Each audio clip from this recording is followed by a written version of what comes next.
Es el análisis topológico de datos. Hay una rama de las matemáticas que se llama topología, que investiga el estudio de las formas, del espacio, aquellas características que no dependen de la distancia, ni dependen de los ángulos, etcétera, ¿no? Ni de la forma exacta, sino entonces ¿cuáles pueden ser esas características? Porque no piensa, bueno, no sé qué hay que no dependa de eso. Pues por ejemplo, si una forma tiene 2 o 3 agujeros, me da igual lo grande o lo pequeña que sea, tiene 2 agujeros o tiene 3 agujeros. Entonces, ese tipo de características son las que estudia la topología. ¿Cómo se aplicó esto al estudio de datos? Pues cuando yo tengo una nube de datos, una nube de puntos, en un espacio de la dimensión que sea, porque esto es lo bueno de la que tienen las matemáticas, que no están limitadas a nuestro espacio tridimensional o tetradimensional. Yo tengo una nube de datos, la dimensión que sea, y me interesa saber cuáles de las propiedades de esas nubes de datos son topológicas y cómo se describen las propiedades topológicas de esas nubes de datos. Entonces, con eso puedo estudiar la topología de una nube de datos, aquellas propiedades que no dependen de distancia o de geometría.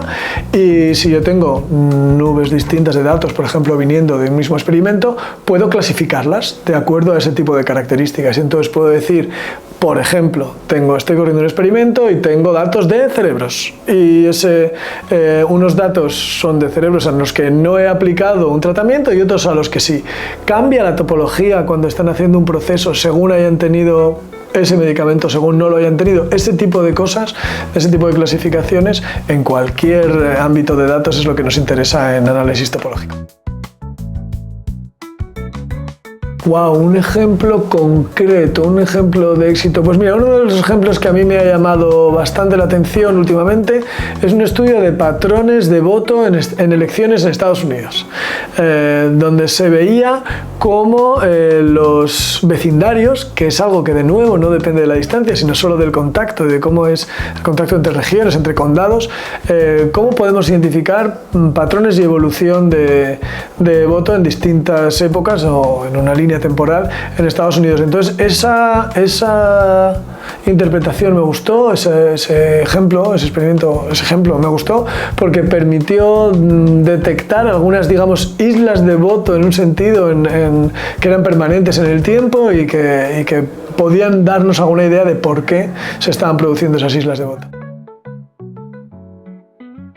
Con análisis topológico de datos estamos utilizando, por ejemplo, datos de comportamiento. Hay una parte del equipo que está estudiando esperma de abejas para ver cómo es la reproducción de abejas, cómo es la calidad, digamos, afectada por distintos condicionantes o distintas variables exteriores. Ese es uno de los ejemplos. Entonces, nuestros datos en este caso son imágenes, imágenes de microscopio y evolución en el tiempo. Pero hay otros muchos. También tuvimos un análisis topológico de imágenes estudiando conexión entre dendritas. Eso es otro de los ejemplos que hemos tenido. Pues yo creo que uno de los avances más grandes en el TDA ha venido de fuera del TDA, que ha venido del Machine Learning, porque dentro del Machine Learning, sobre todo el no supervisado, lo que busca es clasificación. Entonces, TDA lo que te da es buena información, sobre todo, por ejemplo, de dimensión alta, en dimensiones altas, ¿no? Entonces, cuando tú tienes datos de dimensión alta, la topología te puede decir, esto tiene ciertas características en dimensión 13, que este otro no las tiene. La interpretación de esas características en dimensión 13 no es sencilla, porque a nuestra intuición no es fácil hacerla, pero Machine Learning, por ejemplo, para hacer clustering o aprendizaje no supervisado, lo que necesitas saber no es cuál es la interpretación de la diferencia, sino que la diferencia existe y además poder de alguna forma medir la distancia en esa diferencia.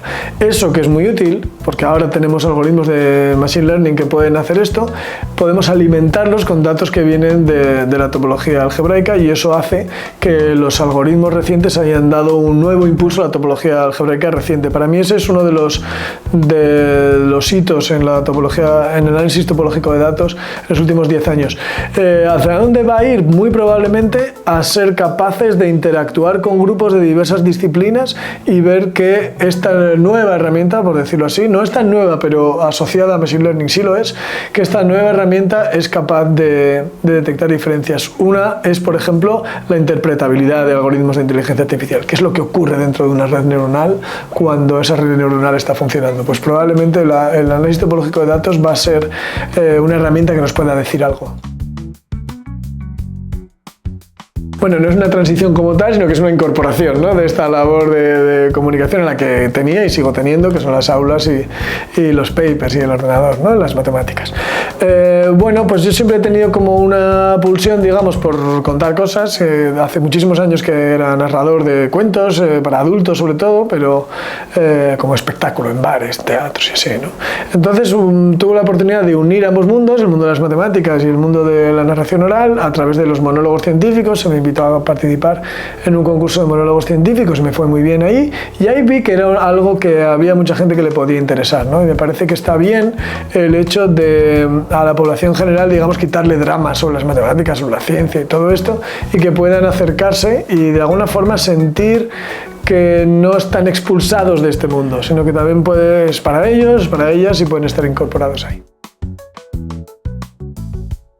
Receta para hacer accesible las matemáticas y la ciencia en general. Yo creo que hay que fijarse en 3 puntos al menos, ¿no?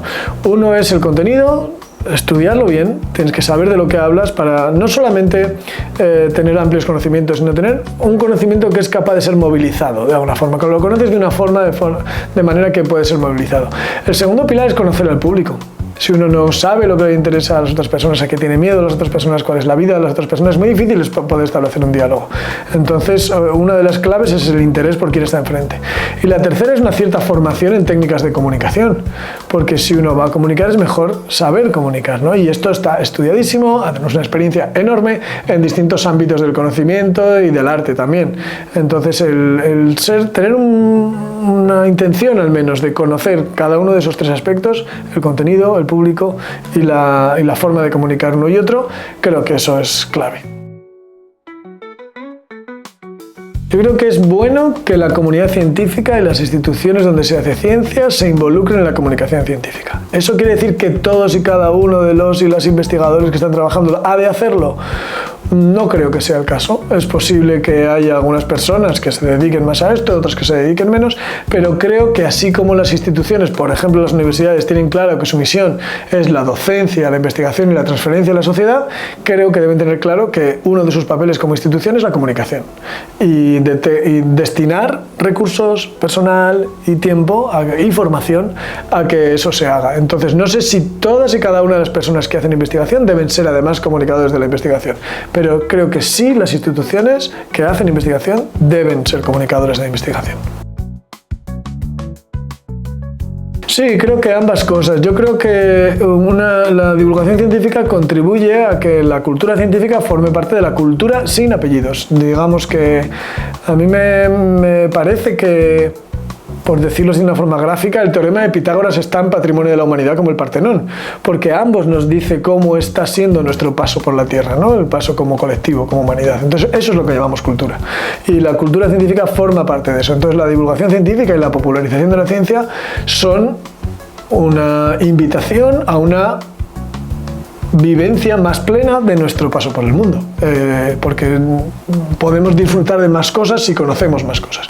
Y luego, por otro lado, la divulgación de lo que se hace en los centros de investigación, en las universidades, en los laboratorios, etcétera, creo que también es una forma de devolver a la sociedad aquello que nos da, que es la posibilidad de ejercer esa investigación y el papel investigador que nosotros ejercemos, ¿no? Digamos, nosotros somos el órgano investigador de la sociedad, y el órgano investigador de la sociedad debe saber un poco, la sociedad debe saber lo que hace su órgano investigador. Y sí, en mi experiencia sí que veo que hay vocaciones científicas que se despiertan por esto, de forma directa, me lo han dicho muchas personas. Es posible que sea un ingrediente más y que, bueno, y está bien, pero está bien que así sea y que contribuya. Y otras personas que me han dicho, mira, yo pensaba que jamás me podría interesar este tipo de temas y ahora me han empezado a interesar. Pues este es el objetivo.